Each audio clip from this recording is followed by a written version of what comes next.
Pag-usapan naman natin ang isa sa pinakabagong trend sa automotive ngayon, lalo na dito sa Pilipinas. Ito yung mga HEVs kung tawagin o Hybrid Electric Vehicle.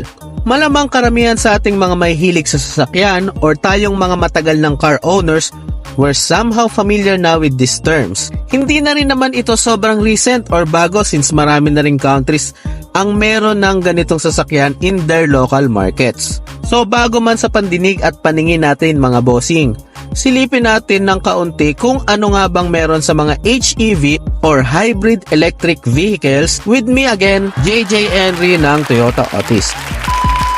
Kung ikaw ay isang car owner or nagbabalak palang bumili ng bagong sasakyan, malamang ay narinig or nabasa mo na yung term na HEV or hybrid. And for sure, meron kang mga katanungan kung ano o para saan ba yung mga hybrid na yan, di ba? First off, HEV or Hybrid Electric Vehicle is a type or another type of vehicle that uses both fuel engine and electric motor for the vehicle to run. Now here at Toyota Otis, this is also how we differentiate hybrid electric vehicles from EV or electric vehicles, since EV only uses an electric motor and batteries for the vehicle operation. Now, would you consider this new type of vehicle as one of your choices pagdating sa pagbili ng sasakyan? Daming tanong, no? So here are some important aspects that you might want to consider to be able to appreciate especially Toyota hybrid electric vehicles. Una, marami ang nag-aalangan to go hybrid dahil baka mahirap ang maintenance at saka mga pyesa. And we're telling you that maintenance or servicing your hybrid car is just similar kung paano natin pinapa-maintenance ang ating mga conventional or fuel engine cars. Pwede mong dalhin ang inyong HEV car dito sa Toyota Otis. And our expert service technicians are very skilled and trained to service your HEVs. How about charging the car or plug-ins? That's the beauty of having a Toyota HEV. Toyota HEVs are powered by a self-charging electric motor and does not require plugging in your car for charging. Toyota HEVs charges itself through regenerative braking and stores energy from it to the battery. Kaya no worries sa charging and plugging in ng sasakyan mo into a power source. How about the electric battery? Well, Toyota offers an 8-year warranty for the hybrid electric battery. Can you imagine? 8 long worry-free years warranty for the battery. Ang tagal nun, Brad.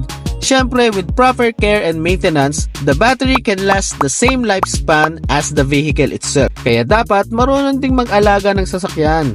Nice. Ano naman ang mga advantages and benefits mo kapag nag-hybrid ka, di ba? I-check din natin yan, bossing. Una, fuel efficiency. Number 1 yan. Siyempre, halos lahat tayo tinatanong natin yan when buying a new car. HEV uses 2 main power source to move your car. That is the gas engine and the electric motor. It does not solely rely on gasoline engine the whole time, kaya mas tipid. And during vehicle operation, Toyota hybrid system intelligently switches seamlessly depende sa bilis, sa acceleration at iba pa. Another advantage, electric motors have higher torque and produces minimal noise and vibration. This gives us better response in acceleration and mas smooth na ang pag-arangkada. Mas tahimik din ang HEV. So this way, mas nami-minimize ang driving stress natin so we can enjoy more of our trips. Baka naman nature lover ka. Why not help reduce carbon dioxide emission and promote a healthier atmosphere? HEVs consumes less fuel kaya mas mababa din ang pag-emit nito ng carbon dioxide. So nakakatipid ka na, nakakatulong ka pa, bossing. Another key to consider is pagdating naman sa registration ng inyong sasakyan. If aware kayo mga bossing sa tinatawag na EVIDA law, it's a law that serves the government proposed solution to the skyrocketing fuel prices here in our country. So setting aside the main purpose and goals of this act, ito ang ilang benefits that HEV owners may enjoy. Priorities in registration or renewal ng inyong mga HEV. Sana all. Issuance of special type vehicle plate. Exemption in number coding schemes and other similar schemes implemented by different government agencies. At marami pang ibang benefits. So those were some perks for HEV owners thanks to the EVIDA law.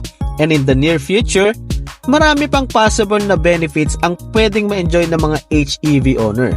So decided ka na ba? Would you go hybrid electric or would you stick with the conventional same old type of vehicle?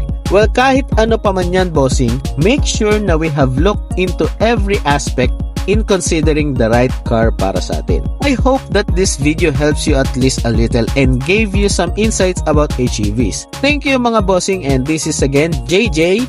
Peace.